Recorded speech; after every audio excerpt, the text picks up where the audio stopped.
So what's up mga guys, at ayan ay may iba tayong variety ng ating alagang crayfish. Ayan, may pink na tayo at guys, ayan, may black na blue. Dark blue. Pero blue na talaga yan. Naging nangitim na kasi yan dahil sa ano sa may putikan guys. Ayan guys. Ayan yung kulay nila, oh, black black. So papalamin na lang natin to. Grabe guys, napakamahal. Talagang ganun talaga, mamumunan talaga tayo para makapagparami tayo guys. Kaya sabi ko sa inyo, hindi basta-basta ang pag-aalaga rin ng crayfish ha.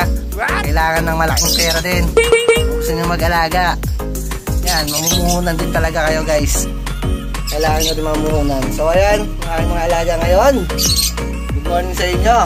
At may nakuha tayo na naman ng mga itlog dito sa atin. So dalaw na yung nakuha natin may itlog ngayong umaga. So yung isa dito ay hindi na natin tatanggalin. Ayan guys, ang daming itlog. Ayan, oh. Ang daming egg. So dyan na lang siya. So okay naman siya dyan. At makakain naman siya dyan. So ayan, good morning. Ayan, so dito muna kami guys. At mag-aalmusal muna ako. Ayan, sa mga wala pa uli ng ating Red Super Saiyan, ayan, wag na magtagal.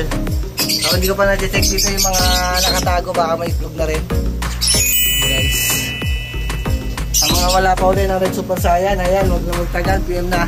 So mga pa-itlog na talaga sila lahat. So hanap muna uli ako ng may eggs. So natin yan, abang-abang na lang.